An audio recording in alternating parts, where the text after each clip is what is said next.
Oi, gente. Eu estou aqui hoje com a professora Márcia Graminha.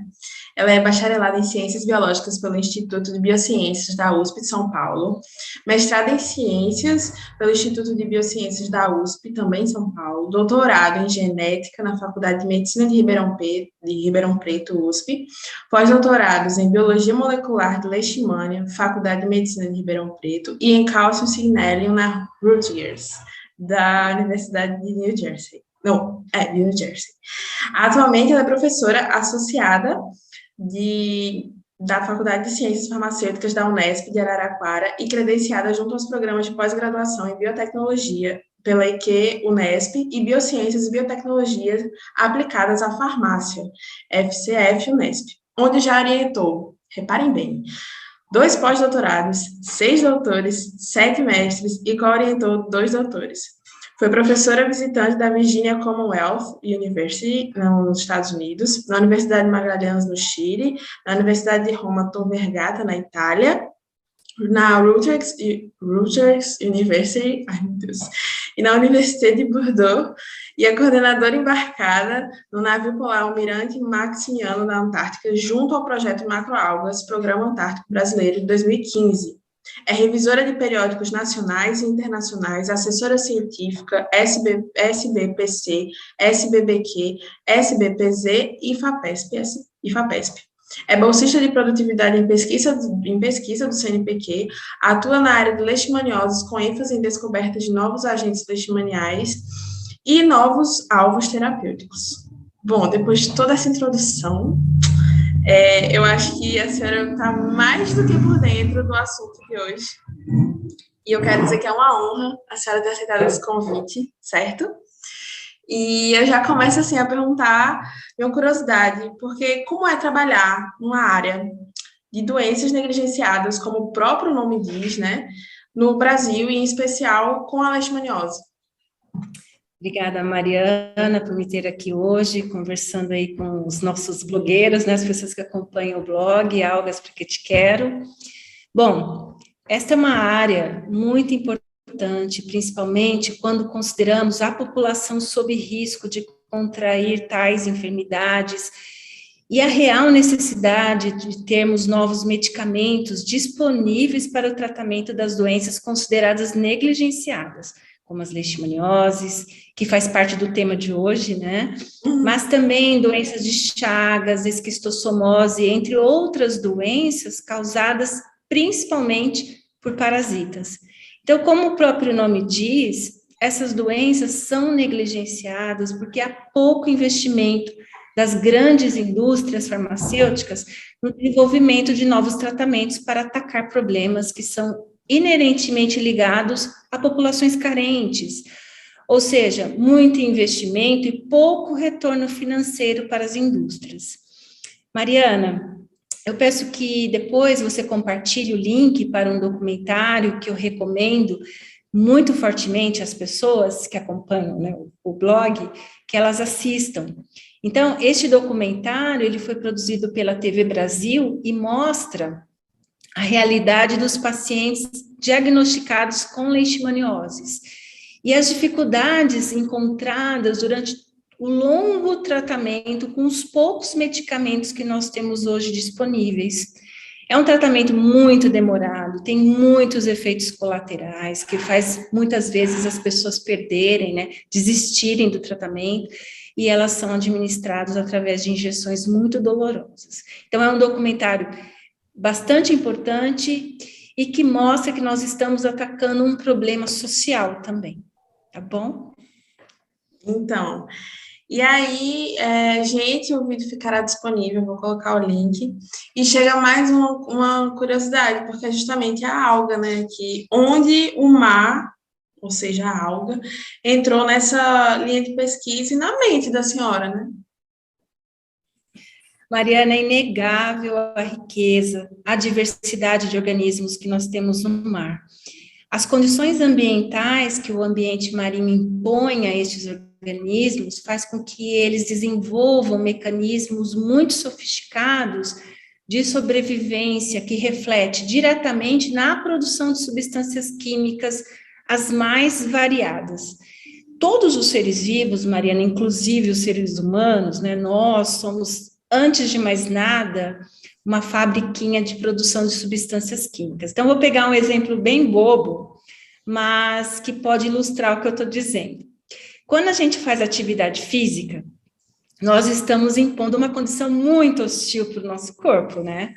Então, isso vai refletir diretamente no tipo de moléculas que o nosso organismo vai produzir para continuar gerando energia.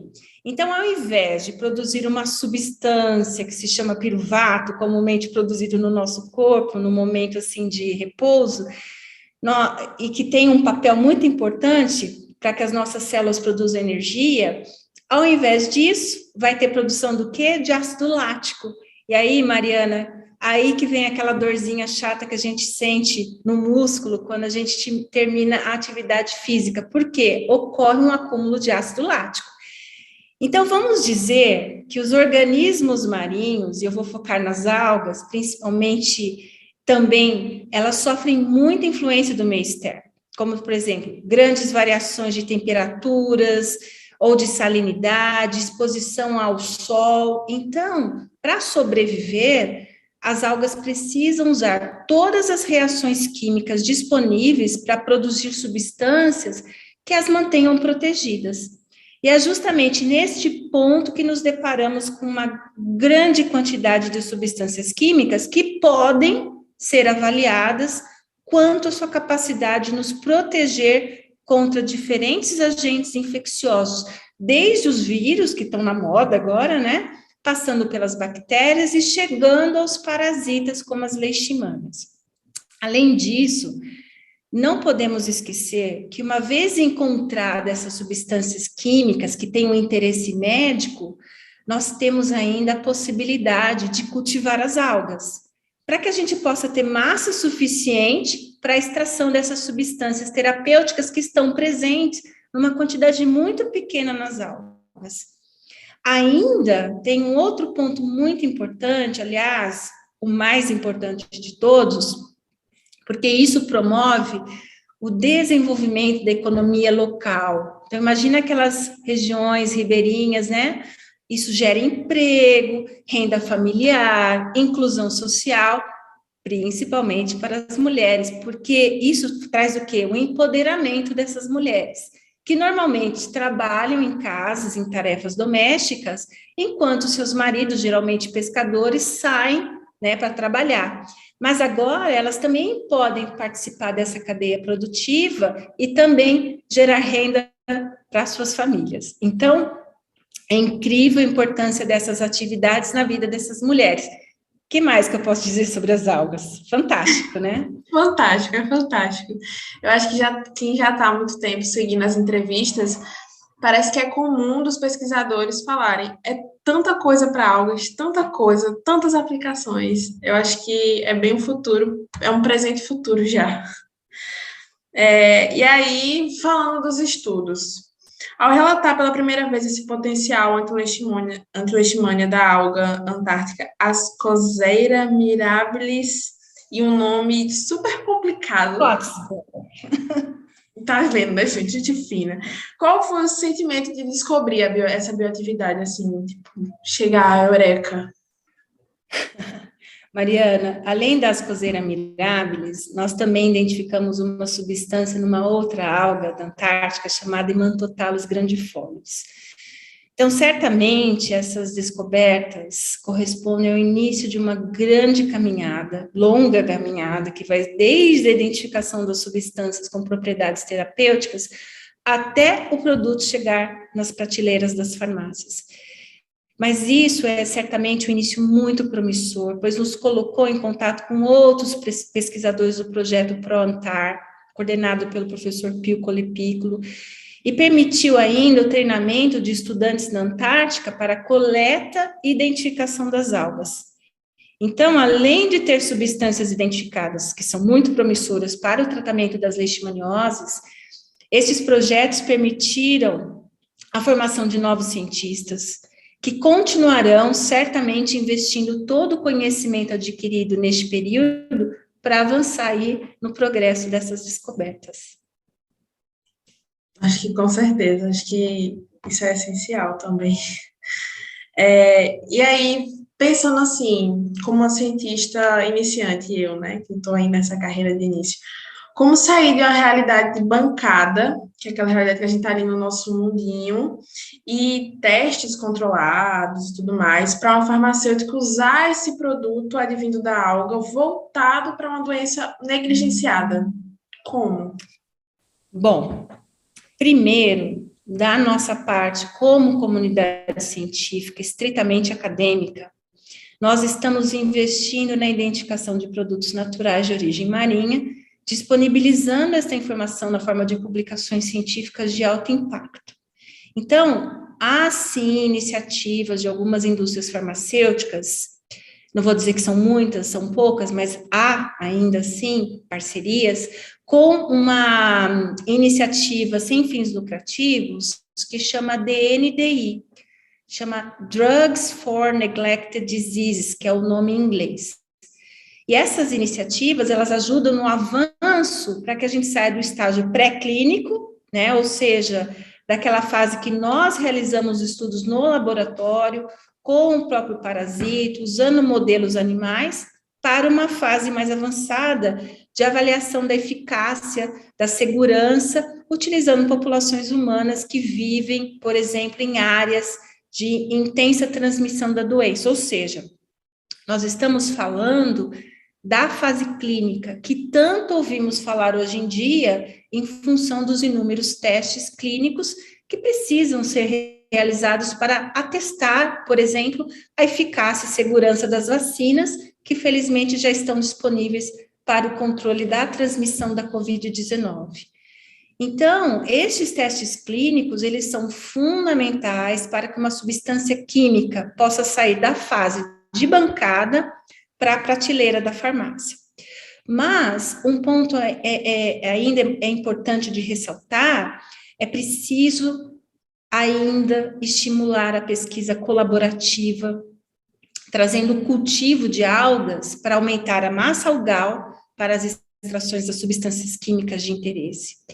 Trazer para perto os grupos de química para identificar se as substâncias promissoras identificadas numa alga de difícil cultivo também estão presentes em outras algas cultiváveis. E se não estiver presente, juntar os esforços, por exemplo, de geneticistas que possam investigar como uma alga pode ser modificada para aumentar a produção de uma substância química de interesse. O que eu estou falando, Mariana, já vem sendo praticado em microalgas, e eu dou como exemplo os trabalhos de um pesquisador californiano chamado Jay Kisling, da Universidade de Berkeley, que em outros exemplos, entre outros trabalhos que eles realizam, eles modificam microalgas para produzir artemisina. A artemisina é uma substância química de origem natural, que é produzida em plantas terrestres, uma planta especificamente chamada Artemisia annua, daí o nome artemisina da substância, e que é amplamente utilizada no tratamento da malária, que é uma outra doença causada por parasitos e que é muito importante, muito comum na região norte do Brasil.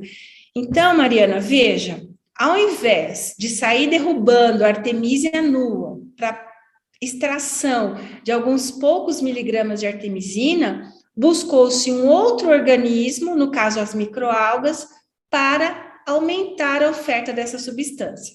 Mas isto pode ser pensado também para as macroalgas, desde que se conheça como aquela substância de interesse é produzida na alga e desde que eu possa modificar essa alga geneticamente, ou seja, mudando uma ou outra etapa de reações químicas para produzir maiores quantidades de substâncias químicas que tenham interesse médico. Eu quero ressaltar, destacar, que nós já temos disponível em bancos de dados de domínio público, por exemplo, o genoma da alga Gracilaria domigensis, ou seja, todo o DNA dessa alga, ela está disponível no banco de dados, nos bancos de dados, qualquer pessoa pode acessar esses dados, então, se eu conheço a sequência completa dessa alga, eu tenho um ponto de partida de como fazer modificações genéticas nessa alga. Então, por que não aproveitar esta informação e começar a fazer modificações genéticas que tenha aí um interesse diretamente aí no aumento da produção de substâncias de interesse médico, né? Então, em resumo, Mariana, olhar para a natureza e buscar o que ela tem de melhor para aplicação em diversos setores que possam trazer bem-estar aos seres humanos depende dos esforços de várias áreas do conhecimento. Então, veja que nossas contribuições já envolvem diferentes áreas, como taxonomia, química, parasitologia, mas nós precisamos somar um pouco mais para que a gente possa progredir mais rápido, tá? Eu acho que é justamente, esse gancho foi gigante para minha última pergunta, porque como a senhora, assim, inserida nesse meio, trabalhando nesse meio, como a senhora considera o cenário atual de pesquisa com algas nessa área de doenças negligenciadas? Aqui no Brasil, no mundo. Como eu disse anteriormente, né, nós temos ainda uma longa caminhada para avançar nesta área do conhecimento. O cenário, ele é promissor, sem dúvida, a diversidade algal é fantástica, o nosso litoral brasileiro é imenso, mas nós precisamos de mais incentivos para financiar nossas pesquisas, precisamos de mais bolsas de estudos para formar mais pós-graduandos, ou seja, investir mais em recursos humanos, principalmente nesses futuros cientistas aí que vão dar continuidade a essas pesquisas colaborativas, albergando outras áreas do conhecimento, como a genética, né? Como eu estou propondo aí dentro dessa linha de raciocínio desenvolvida hoje aqui com você. Poxa, professora, acho que foi uma conversa breve, mas assim, muito informativa. Acho que quem assistir aqui hoje vai ver que tem muita coisa.